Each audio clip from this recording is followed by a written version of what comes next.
Alright guys, as you can see, got a new project in JDM. Got the Subaru up in here, Legacy GT Ej20. So we're gonna bring this in. Let's check it out.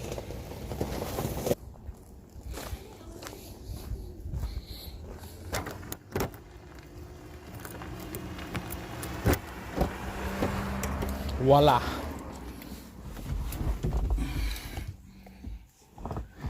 173K. Not bad. Let's start her up.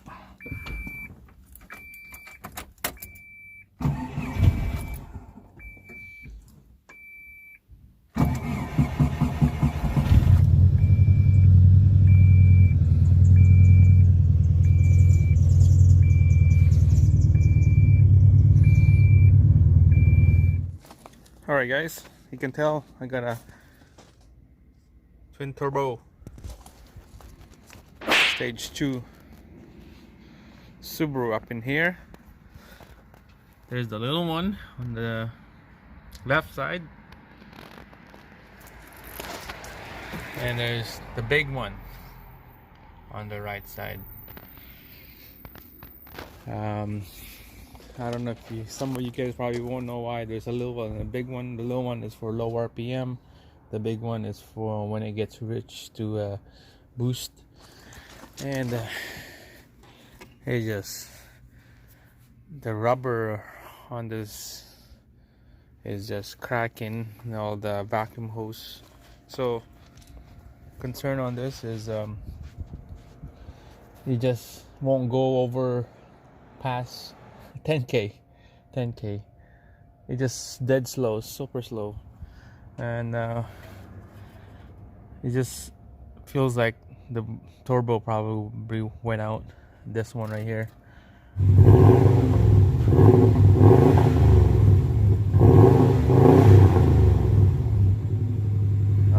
That's what the previous owner mentioned it, but they changed the starter on this. You can see the starter is under the cooler. That's why you can tell it's still loose here. Look at, it's not mounted or anything. Bolts missing. This is still not tight, and you can see the solenoid diaphragm vacuum hoses crack right there. So it must be just a vacuum leak or a boost leak. That's why it's not picking up power. And we're gonna have to tighten those up. I'm gonna take this out someday here. I'm gonna take this intercooler off, and we'll take a look underneath. You can tell this is a 94 JDM.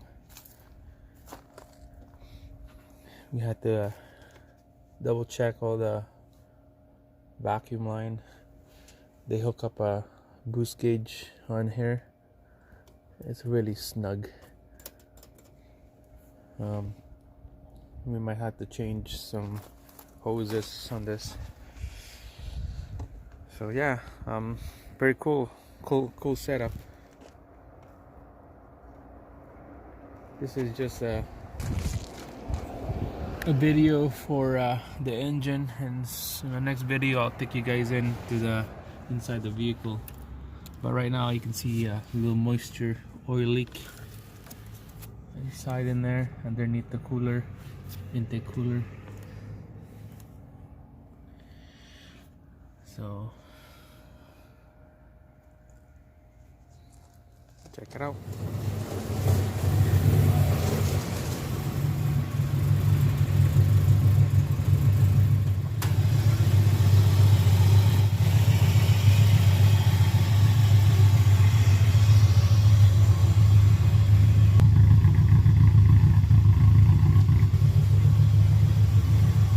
can see, got the white smoke coming out. We're gonna investigate what's going on. So this is a new project for me. It's gonna be my third Subarus that I own, and let's get into it. So before we start working on the engine, let's do a walk around on this. Every corner will show you what this thing look like. So you can tell the rust spot right there. Just need to bend this thing back, and then clear coat is like peeling off. So you got this aftermarket alloy wheels, black, 17-inch with Tamrex multi-mile rubber on it. Not sure about the brakes, rotors, and pads. It looks like it's okay for me. Nothing scoring or noise when I hit the brake. I believe this is the B4 on this. Here's the tag. It's the BG5 Ej20. So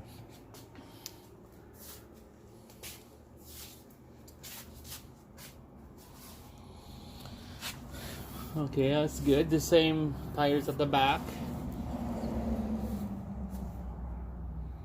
Same tires, same wheels. Brakes are good. You can tell they put a bolt or like a self-tapping screw right there. Self-tapping bolt. It's sagging. Got the antenna here, I believe. When I don't know if this thing working. I need to look at that. Same thing here is a bolt. This thing is hanging. Need to fix that. The different tires at the back. Looks like the brakes on this back is brand new. Brake pads looks brand new from the back end of it, but need to see it, inspect it just to make sure. A little dent right here, just need to pop those off. And then same thing here, little dent. This thing needs to roll the fender, the lip. Those are easy to do. I've done that before. There's the back. Let's go inside. Those are our winter tires and rims, and there's a replacement bumper.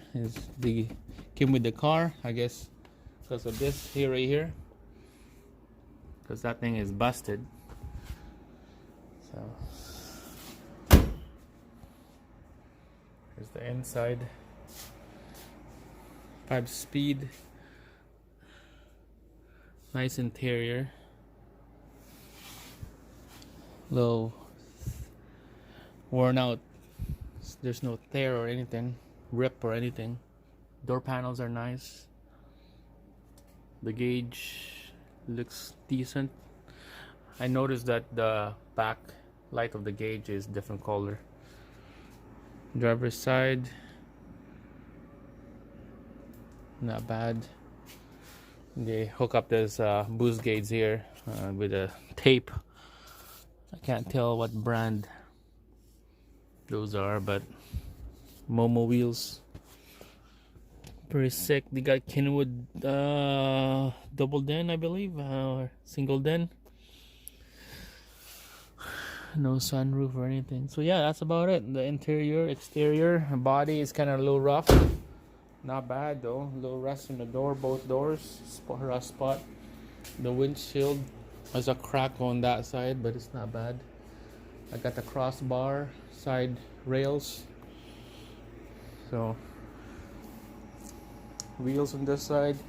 Alright, so it looks like it's the same tire on the front and the driver, but not the back on that side. Got the more tags right there. So air filters probably needed to change. Those are aftermarket. All right, we're back on the engine. So I purchased this from my co-worker's sister. She's the one that driving this vehicle. She bought it from another guy here in the city, and she owned it now. She drove it for maybe, I don't know, kept it for a couple months or 4 months, and then this is what happened. She thought that is a turbo that is shot. This is the primary and this is the secondary.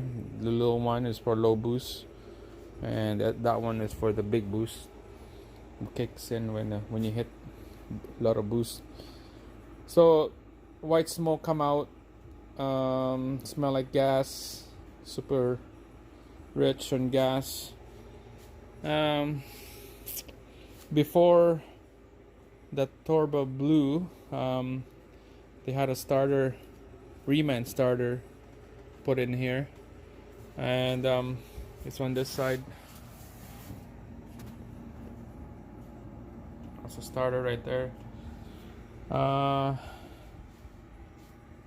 So when they do it, somehow it wasn't properly installed.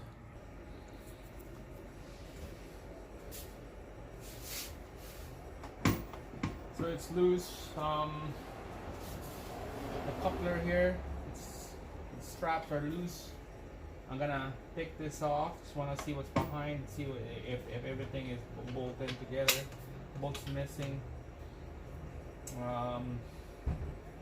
If you guys saw this is what's on that gauge. This is their boost hose attached to the gauge. They just kind of looped it around. Subaru got tons of vacuum hose everywhere.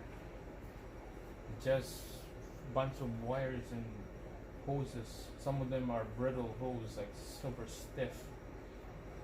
You know, so if you see any cracking hose, better to change them. There's lots of hoses. There's tons right here, tons over there. So anyways, the primary turbo, I don't know if you can see, the diaphragm right here is connected with the vacuum hose. That hose is cracked. So let's just take this off the intercooler and see what's behind there.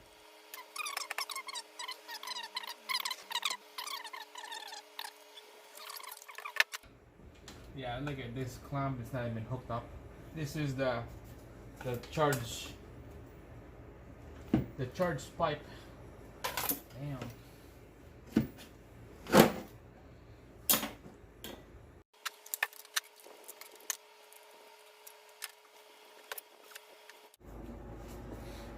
Alright, I'll get you guys on that side so you can see how much vacuum hose attached just to this intercooler. This is the charge pipe. This is going to the outlet of the turbo, going in here in the intercooler and back to and then it goes into the engine. This is loose. So I don't know if this, I've never seen this before. I don't know if this is supposed to be shaped like that or it looks like it's been cut. So wow.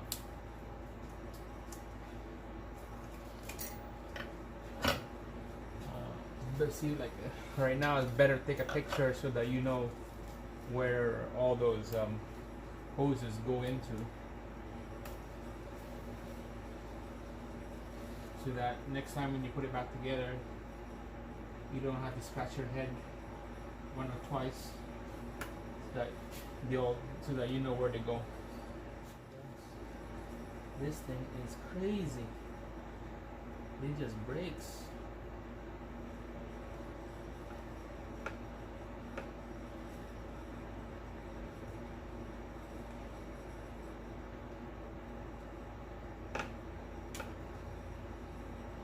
Look at that.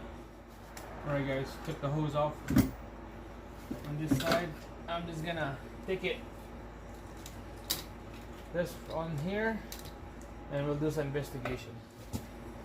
There's a lot of things going on here.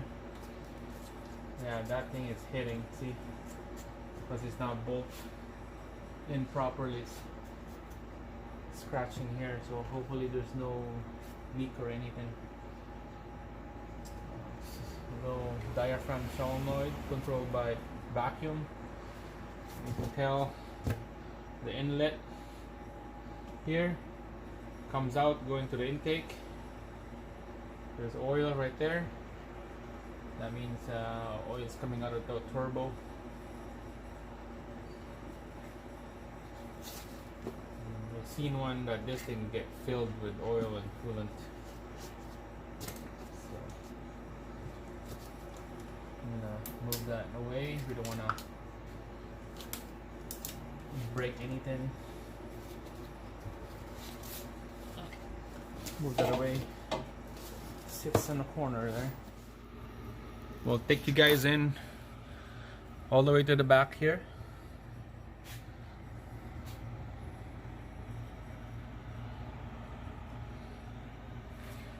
The Subaru engineered how they get all these things set up.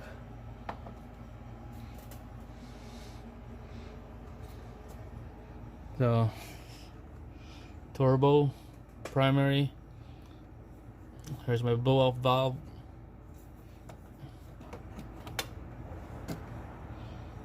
You can tell, look at this hose right there. Look at that hose. So it just came loose because it's cracked.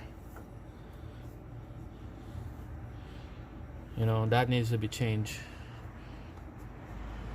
Here's the starter. There's a solenoid starter down there,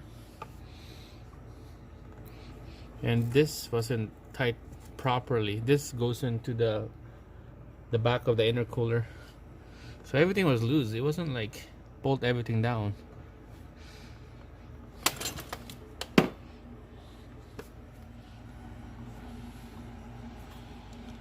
Heater hose, ground. Is that connected? No. Ground's not connected. So I don't know where that ground goes into the tranny or to the block of the engine. Look into that. Well, I'm gonna clean this throttle. See, there's more moisture down there. Dipstick for the transmission. I checked this earlier and it looks like we are low. Look at that, way below L for freaking loser. Yeah, not even touching the L. It's like the tip of the dipstick. Come on, focus.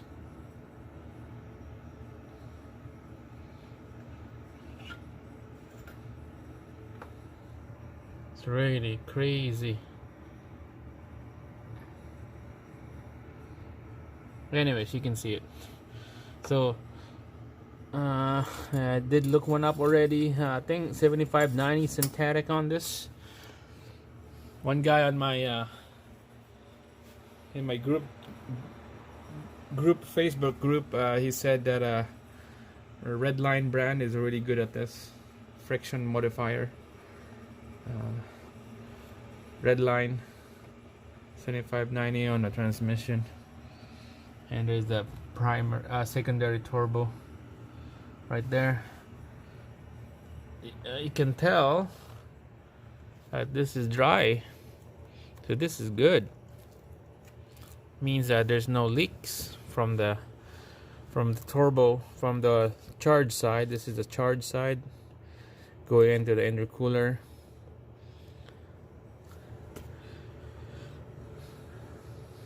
So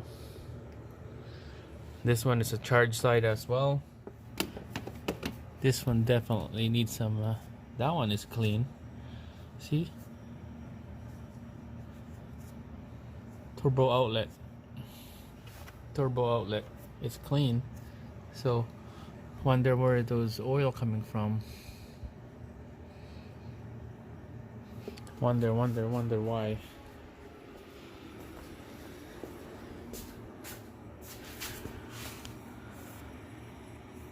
A little bit of moisture. See, this is the oil.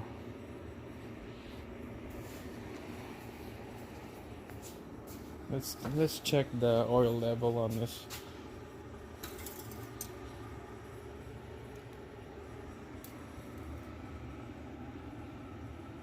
Yeah, it's pretty low. It's like above the lower dot. So we're gonna add more oil on that. Alright guys, like I said, we'll clean it up, bolt everything back together, connect all the line, the brackets, and let's start it up.